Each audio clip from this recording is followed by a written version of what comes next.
Hello बच्चों, welcome to SR classes. तो अभी का ये वीडियो उस टॉपिक पे है जिस टॉपिक पे वीडियो बनाने का डिमांड बहुत दिनों से आ रहा था। टॉपिक क्या है बच्चों? मैथमेटिक्स को किस तरीके से पढ़ा जाए, या यूं कहें कि मैथमेटिक्स को किस तरीके से समझा जाए जिससे कि एग्जाम में 100 में 100 हम लोग ला पाएँ, 100 आउट ऑफ 100 लेके आ जाएँ।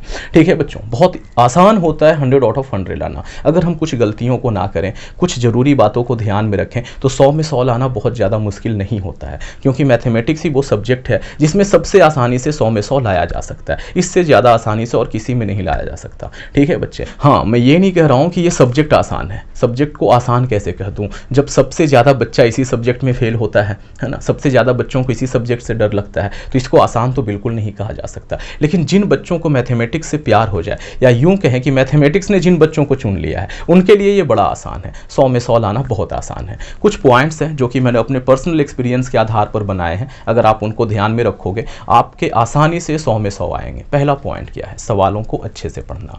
मैथमेटिक्स के सवाल को आप तब तक अच्छे से सॉल्व नहीं कर पाओगे जब तक आप उसे अच्छे से पढ़ो नहीं।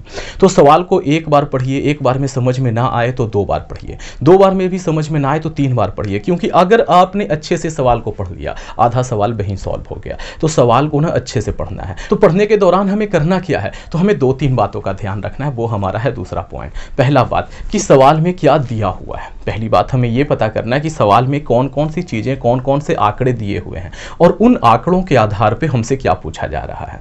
बात समझ में आ रहा है? सवाल को हमें पढ़ने के दौरान क्या ध्यान में रखना है कि सवाल में कौन कौन से आंकड़े दिए हुए हैं और उन आंकड़ों के आधार पर हमसे कौन सा चीज पूछा जा रहा है। क्योंकि यही बहुत से बच्चों को समझ में नहीं आता कि दिया हुआ क्या है और पूछा क्या जा रहा है। तो इस बात का एकदम खास ध्यान रखना है कि दिया हुआ क्या है और पूछा क्या जा रहा है। उसको कॉपी में लिख लीजिए। सवाल पढ़िए, जो दिया हुआ है उसको लिखते जाइए, और जो पूछा गया है उसको भी लिखिए। यह है हमारा 2 पॉइंट। शुरुआत के 2 पॉइंट ये हो गए। सवाल को अच्छे से पढ़ना है, इस तरीके से पढ़ना है कि हमें यह पता चल जाए कि सवाल में दिया हुआ क्या है और पूछा क्या गया है।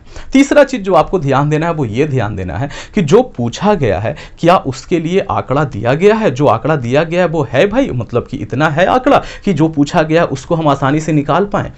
कई बार ऐसा होता है कि हमसे जो पूछा गया है ना, उसको निकालने के लिए जितने आंकड़ों की जरूरत है उतने आंकड़े दिए हुए नहीं होते हैं। जैसे कि फॉर एग्जांपल अगर हम आपसे ये कहें कि आपसे ये पूछ दिया जाए कि बताइए कि बेलन का आयतन निकाल करके दिखाना है, और बेलन का आयतन निकालने के लिए आपके पास एच होना चाहिए, यानी बेलन की ऊंचाई होनी चाहिए, और साथ ही साथ बेलन की त्रिज्या होनी चाहिए।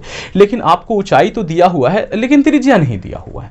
तो सबसे पहला काम क्या करना है उस सवाल को सॉल्व करने में? पहले त्रिज्या को निकालना है। ध्यान में लेकर के आओ कि भाई आयतन पूछा गया है, आयतन पूछा गया है तो हमें ऊंचाई की जरूरत है और हमें त्रिज्या की जरूरत है। ऊंचाई तो दिया हुआ है लेकिन त्रिज्या गायब है, तो त्रिज्या कहां से मिलेगा? और हाँ, उस त्रिज्या का जुगाड़ दिया रहेगा, है ना। या तो ये दिया रहे कि आधार की परिधि कितनी है, या तो ये दिया रहे कि आधार का क्षेत्रफल कितना है। कुछ ऐसा दिया रहेगा जहां पर त्रिज्या छुपा हुआ है। सबसे पहले उस छुपे हुए त्रिज्या को बाहर निकाल के लाइए, फिर सवाल को सॉल्व कीजिए। यह है मेरा तीसरा पॉइंट। तीसरा पॉइंट क्या समझ में आया आप लोगों को? तीसरा पॉइंट यह है कि जो चीज हमसे पूछा गया है उस चीज को निकालने के लिए जितने आंकड़ों की जरूरत है, क्या उतना आंकड़ा दिया हुआ है? अगर नहीं तो फिर उन जुगाड़ को ढूंढना है जो कि जिसमें से आपको वो आंकड़ा मिलेगा जिसकी सहायता से जो पूछा गया है आप उसे सॉल्व कर पाओगे, उसे निकाल पाओगे। ठीक है बच्चे, ये रहा 3 पॉइंट। अब आइए बढ़ते हैं चौथे पॉइंट की तरफ। चौथा पॉइंट है कि आपको सारे फॉर्मूले याद होने चाहिए। फॉर्मूले के साथ कोई कॉम्प्रोमाइज नहीं। इतना तो आपको करना ही पड़ेगा, इतना तो आपको रटना ही पड़ेगा कि सारे के सारे फॉर्मूले कम से कम आपको याद रहें। हाँ जी, फॉर्मूला तो एकदम होना ही चाहिए आपको याद। ये है चौथा पॉइंट। 5वां पॉइंट क्या है बच्चों कि इन फॉर्मूले को किस तरीके से रटा जाए, किस तरीके से याद किया जाए। तो रटोगे भूल जाओगे, ठीक है। तो आप क्या कीजिए ना, जितने भी फॉर्मूले हैं आप उसका मतलब उनको एक चार्ट पेपर में लिख लीजिए, उसका एक चार्ट बना लीजिए, और उसको अपने स्टडी रूम में जहां आप सोते हो वहां रूम में उस जगह पे चिपकाइए जहां पे सबसे ज्यादा बार आपकी नजर जाती है, और उसको देखिए सुबह, दोपहर, शाम, या जो भी जब भी मौका मिले एक बार उसको देख लो। देख करके ये भाई हाँ इसका फॉर्मूला आता है, इसका याद है, इसका याद है ना, ऐसे कर लो। इससे क्या होगा ना कि बिना रटे आपको सारे फॉर्मूले याद हो जाएंगे, तो फॉर्मूला रटने की जरूरत नहीं पड़ेगी। तो ये वाला काम भी आपको जरूर करना है, क्योंकि अक्सर एग्जाम में क्या होता है ना, बच्चा कंफ्यूज हो जाता है, ओहो इसका फॉर्मूला ये होता है।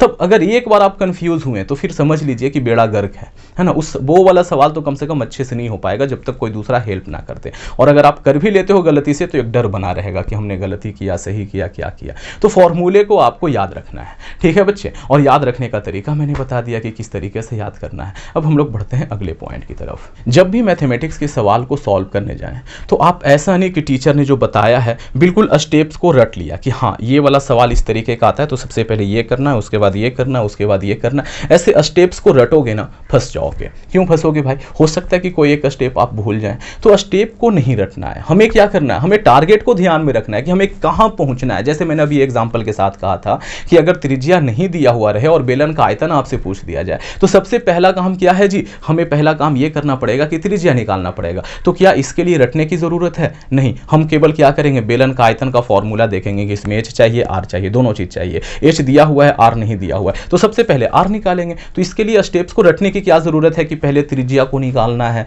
ऐसा नहीं, रटना नहीं है। टारगेट अगर आपके दिमाग में फिट रहेगा ना कि हमें यहां पहुंचना है तो ऑटोमेटिक स्टेप जो है ना खुद ब खुद आप खुद से बना लोगे, टीचर की कोई जरूरत नहीं पड़ेगी। तो स्टेप्स को रटना नहीं है, ठीक है। क्या करना है उसके जगह पर, टारगेट को ध्यान में रखना है कि हमें पहुंचना कहां है। धीरे धीरे आप वहां पे पहुंच जाओगे बिना स्टेप्स को रटे। ओके बच्चों, तो ये था हमारा अगला पॉइंट। अब बढ़ते हैं इसके आगे वाले पॉइंट पे। तो हमारा अगला पॉइंट ये है कि जब आप प्रैक्टिस कर रहे हो, मतलब घर पे ही सवाल सॉल्व कर रहे हो, तो उसी टाइम पे आपको एक बात का विशेष ध्यान देना है कि ज़्यादा मतलब कैलकुलेशन एरर ना हो, है ना, गलतियां ना हो। ये नहीं कि जोड़ने में गलती हो गई, घटाने में गलती हो गई, गुना करने में गलती हो गई। तो ध्यान रखना है, ऐसे सॉल्व करना है घर पे जैसे कि आप एग्जाम में बैठे हों।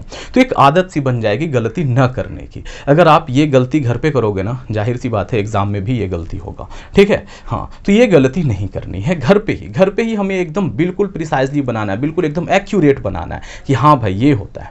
हाँ, थोड़ा सा मुश्किल होता है, कैलकुलेशन को 2 बार 3 बार ध्यान देना पड़ता है, ठीक है। 1-2 बार शुरुआत में मुश्किल दौर से गुजर जाओगे तो कैलकुलेशन खुद ब खुद सही हो जाएगा, आपसे गलती नहीं होगी। तो घर पे प्रैक्टिस करने के दौरान ही हमें कैलकुलेशन एरर नहीं करना है, कैलकुलेशन में कोई मिस्टेक नहीं करना है, नहीं तो यही मिस्टेक एग्जाम में भी जाकर के हो जाएगा और हमारे नंबर को खा जाएगा, ठीक है बच्चों। अगला पॉइंट है कि ज़्यादा काट पीट नहीं करना है। काट पीट कब होता है? जब आप कैलकुलेशन एरर करोगे, है ना, जोड़ने घटाने में गलती करोगे तो काट पीट होगा। स्टेप्स को रटोगे और आगे जाके पता चला हो पहले तो ये करना था, तो आप उसे काटोगे। तो ज्यादा कट पीट नहीं करना है, टीचर का दिमाग घूम जाता है, वो क्या करता है, नंबर भी काट लेता है। जैसे ही आपने सवाल को काटा ना या फिर उसके जवाब को काटा है, टीचर क्या करेगा, नंबर काट लेगा। 5 नंबर का सवाल है, 4 नंबर देके चला जाएगा, जबकि आपने सारा कुछ सही किया, बस आपके काटने की वजह से 1 नंबर कट गया। तो ये काम नहीं करना है, ज्यादा कट पीट नहीं करना है एग्जाम में। और एग्जाम में कट पीट कब नहीं होगा, जब आप यहाँ पे जब घर पे सॉल्व कर रहे हैं, प्रैक्टिस कर रहे हैं, तभी आप कट पीट ना किया करें, ठीक है। हाँ, तो एक आदत सी बन जाएगी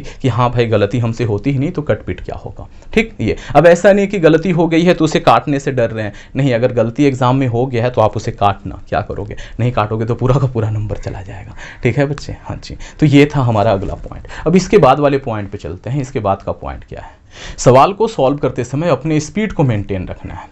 मतलब स्पीड को मेंटेन रखने का क्या मतलब है कि जो सवाल जितना समय लेना चाहिए उतना ही समय देना है उसको, ज़्यादा समय नहीं देना है। ज़्यादा समय दोगे, घर पे प्रैक्टिस करोगे, 10 सवाल करने में आप 4 घंटा लगा रहे हो, तो वहाँ पर एग्जाम में आपको 25 सवाल करना है, 30 सवाल करना है, तो आप फंस जाओगे। तो स्पीड मेंटेन रखना है, ऐसे नहीं कि धीरे धीरे चले जा रहे हैं, नहीं। जब आप घर पे प्रैक्टिस कर रहे हो ना तो इस तरीके से करो कि जैसे कि एग्जाम में हो, स्पीड के साथ, हाँ एकदम स्पीड मेंटेन रखना है। तो आइए अब हम लोग बढ़ते हैं अगले पॉइंट की तरफ।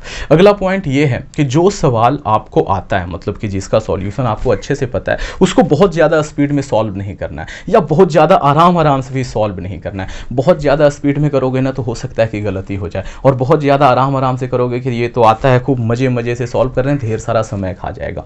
तो उसको भी वैसे ही सॉल्व करना है जैसे कि मतलब और सवालों को ये कर रहे हो, ध्यान दे रहे हो, सॉल्व कर रहे हो, ठीक है। अब ये क्या मतलब हुआ कि कौन सा सवाल आता है, तो कई बार एग्जाम में बिल्कुल वैसा सवाल आ जाएगा ना जो कि आपके टेक्स्ट बुक में दिया हुआ है, वही सवाल आ जाता है। तो ध्यान मत हो, ये तो एक्सरसाइज 7.4 का, ये तो आसानी से हो जाएगा। अब उसको लगे एकदम स्पीड में सॉल्व करने लग गए, क्या होगा, गलती हो जाएगी, कैलकुलेशन मिस्टेक हो जाएगा। तो बहुत ज़्यादा स्पीड नहीं पकड़ लेना है उस टाइम पे, अपने जज्बातों पे काबू रखना है। बिल्कुल उसको भी उसी तरीके से करेंगे जो कि बाकी के सवाल को जिस तरीके से करते आ रहे थे। ये गलती कभी नहीं करना है कि बहुत ज़्यादा स्पीड हो जाएंगे या बहुत ज़्यादा आराम से करने लगेंगे, ठीक है बच्चे। हाँ जी, तो अगला पॉइंट है कि जो सवाल आपसे सॉल्व नहीं हो पा रहा है, आप उसे सॉल्व करने के लिए आगे बढ़ने के दौरान वो क्या हो गया, कोई एक स्टेप पे जाकर के फंस गए, तो आप उसे ना 1-8 मिनट और दीजिए। अगर उतने में भी वो सॉल्व नहीं होता है तो उसके पीछे नहीं पड़ जाना है, ठीक है, उसको छोड़ दीजिए, लास्ट में उसको सॉल्व करना। नहीं तो ऐसा होगा कि वो सवाल खुद तो होगा नहीं, बाकी आपके दिमाग को ऐसा कर देगा ना, ऐसा कर देगा कि दूसरा सवाल पे भी उसका असर पड़ेगा, दूसरा सवाल भी अच्छे से नहीं होगा। तो उस सवाल को अपने दिमाग से निकाल दो कि वो सवाल भी एग्जाम में आया, छोड़ दीजिए उसको, लास्ट में देखेंगे, बाकी सारे सवालों को कर लीजिए, ठीक है। फिर लास्ट में देखिए जो सवाल को आपने छोड़ा है उसको देखिए, शायद हो सकता है कि बाकी के सवाल करते करते कोई ऐसा स्टेप उस सवाल में आएगा, दूसरे सवाल में आएगा, जिससे कि उसका भी हल निकल जाए, फिर आपको याद आ जाए कि हो उसमें भी यही वाला काम होगा। तो ये हो जाता है, अक्सर हो जाता है। तो जो सवाल फंस जाए उसके पीछे नहीं पड़ जाना है, उसको छोड़ देना है, लास्ट के लिए छोड़ देना है, ठीक है बच्चे। ये था पॉइंट, बहुत इंपॉर्टेंट पॉइंट है ये। अब अगले पॉइंट की तरफ बढ़ते हैं। अगला पॉइंट ये है कि अगर हो सके तो आप अपने आंसर को वेरीफाई कर लें। एग्जाम का बात कर रहा हूँ, घर पे जब हम लोग करते हैं, सवाल को सॉल्व करते हैं, तो हमारे पास बुक होता है, हम उसमें आंसर देखते हैं कि हमने सही किया है गलत किया है। लेकिन एग्जाम में हमारे पास कोई बुक वगैरह नहीं होता, तो हम अपने आंसर को वेरीफाई कैसे करेंगे? तो कई सारे सवाल ऐसे होते हैं, ऐसा नहीं कि सारे ही सवालों को वेरीफाई कर सकते हो, लेकिन कुछ सवाल ऐसे भी होते हैं जिसके जो जवाब है ना उसको वेरीफाई किया जा सकता है कि हाँ हमने सही किया है या गलत किया है। वेरीफाई कैसे किया जाता है मैं पढ़ाने के दौरान बताता हूँ। जिस सवाल के जवाब को भी हम वेरीफाई कर सकते हैं, उस सवाल के जवाब को वेरीफाई करने का तरीका मैं बताता हूँ, ठीक है। तो आप जाकर के वीडियो देख सकते हैं, जो भी मैं पढ़ाता हूँ वहाँ पर आकर के आप जुड़ सकते हैं। लाइव क्लासेस और रिकॉर्डेड क्लासेस चलते ही रहते हैं अपने चैनल पे, है ना बच्चों। हाँ जी, तो इस बात का ध्यान रखना है कि अगर हो सके तो अपने आंसर को वेरीफाई कर लीजिए। अगर थोड़ा बहुत हो सकता है कि मिस्टेक हुआ तो आपको पता चल जाएगा कि हो ये तो मिस्टेक हो गया, आंसर क्यों नहीं मैच कर रहा है ना जी। तो हो सके तो ये काम कर लेना है। और सबसे लास्ट में एग्ज़ाम की बात कर रहा हूँ कि अगर आप एग्ज़ाम में बैठे हैं तो आप अपने टाइम का पूरा ख्याल रखें, समय का ख्याल रखें। ऐसा ना हो कि हाँ भाई 2 घंटा बीत चुका है और आपने अभी 10 ही सवाल लगाए हैं, बाकी के सवाल आपको आते हैं लेकिन समय की कमी की वजह से छूट जाएगा। तो समय का ख्याल रखना है, बिल्कुल स्पीड मेंटेन रखना है, ठीक। और स्पीड मेंटेन कब होगा? जब आप घर पे स्पीड मेंटेन रखोगे, घर पे एकदम बिल्कुल उसी तरीके से सॉल्व करोगे सवालों को जैसे कि एग्जाम में बैठे हुए हो, ठीक है। तो इन बातों का अगर आप ख्याल रखते हैं, बीच बीच में और भी कुछ बातें जो भी मुझे याद आएंगी वो मैं आपको बताता रहूँगा, ठीक है बच्चों। तो अगर इन बातों का ख्याल रखोगे तो आपके 100 आउट ऑफ 100 आने के पूरे चांसेस बन जाते हैं, ठीक। तो अगर आपको वीडियो अच्छा लगा है तो इसे एक लाइक करें, कैसा लगा ये कमेंट करके भी मुझे बता सकते हैं, और दोस्तों में शेयर करना बिल्कुल ना भूलें।